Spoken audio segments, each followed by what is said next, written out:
Jupiter 2025 fireworks show in Qatar. 3, 2, 1. Hi guys! Welcome back again sa aking YouTube channel at ito na. May experience na naman natin manood ng fireworks show dito sa Qatar. Nandito tayo ngayon sa Qatar. As you can see, yung crowd na yan, yung mga tao na nandyan sa harap, napakadami pa. So kahit dito sa bandang likuran, kasi nakaupo kami dito sa may bandang, parang may mga stairs siya. Isi-separate ko na lang yung video para sa buong paligid dito sa Qatar, para makapag-focus tayo sa pag-video dito sa fireworks display. So ayan guys, enjoy watching!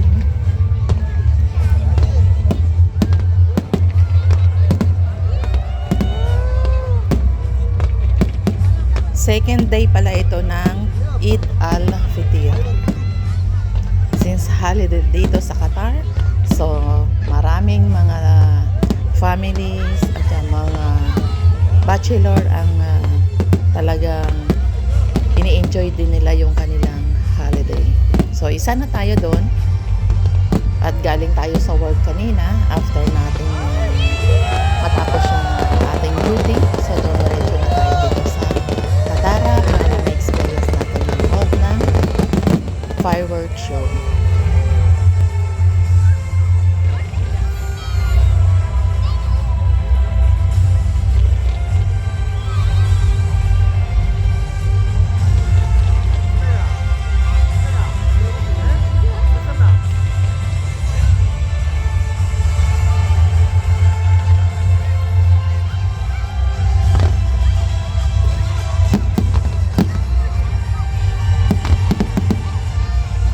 Maaga pa tayo dumating kanina dito, mga around 5:30, at yung fireworks show ay nag-start ng 8:30 ng gabi.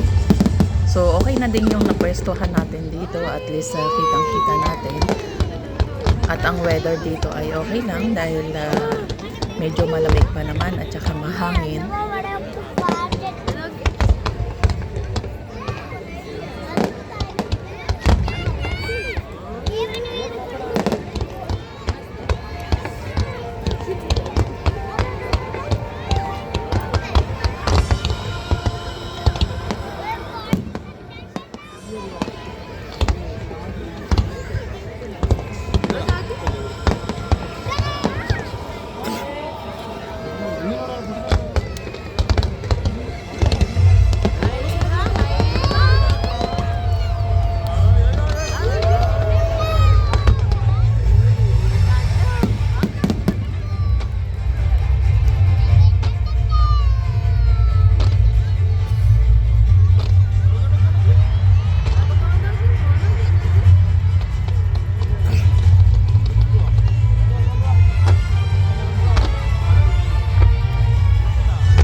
tuwan-tuwa habang nanonood ng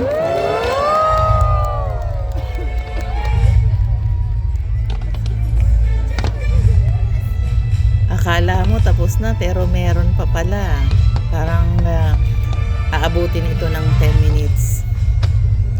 Mas mainam na maagang pumunta pagka sa mga ganitong event kasi iwas sa traffic.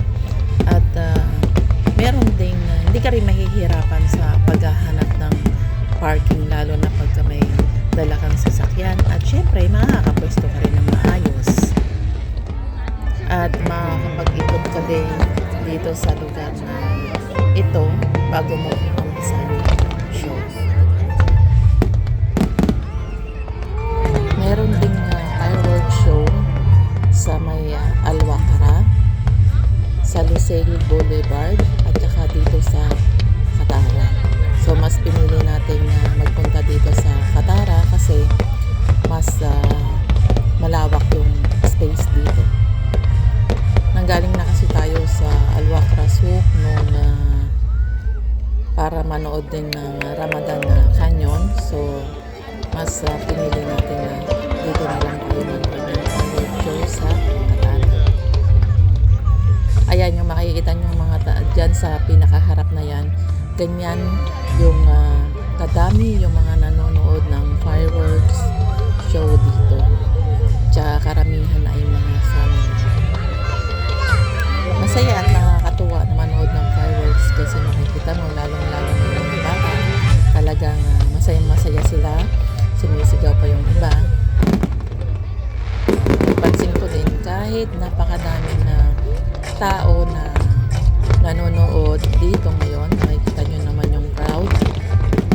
Napakadaming tao. Ayan yung mga nasa harap ko.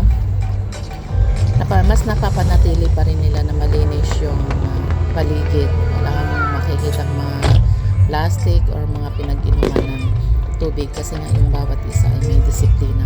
At syempre, meron ding mga umiikot na mga cleaners para sa pag-maintain din ng kalinisan. Based on my experience, ito pala yung pinakamatagal na fireworks show na napuntahan ko. Kasi more than 8 minutes na hindi pa rin siya tapos. So, talagang itong video na to, dire-diretso, walang cut akong ginawa dito. So, siguro ito ay aabutin ng 10 minutes. So, para sa akin, mas maganda siguro kung wala yung lightning na yan. Kasi mas makikita mo talaga yung ganda ng fireworks pagka wala yung lightning na yan, yung mga nasa harap na yan.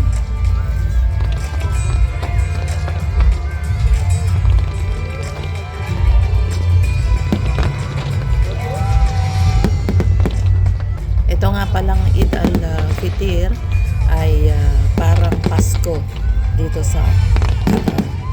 At may mga nadaanan din kaming mga booth kanina na kung saan merong pila para sa mga bata na nagbibigay sila ng mga regalo. Tapos sa aking right side din kanina may mga show at saka may mga event, may mga sumasayaw na may hawak silang espada at saka may mga parade din sa mga masko. Kahit madilim, makikita mo talaga sa mukha ng bawat isa na talaga natutuwa sila, lalong-lalo na yung mga bata. Talaga sumisigaw pa sila. At kanina din pala doon sa nadaanan namin sa may Katara Beach, maraming mga naliligo. Dito sa Katara may mga water activities din sa mga mahilig sa mga adventure ng mga kayak. Parang nakita ko kanina yung entrance fee yata sa dito sa Katara Beach ay 10 reals per head. Tapos maraming mga cottage din. So yun.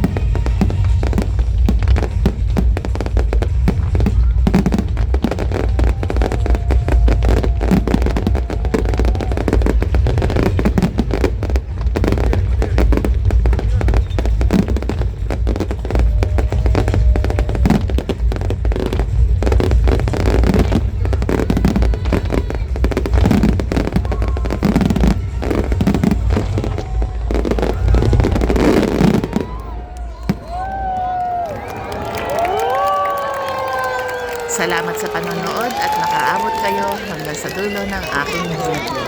Please don't forget to like and subscribe. Happy Eid everyone! Bye!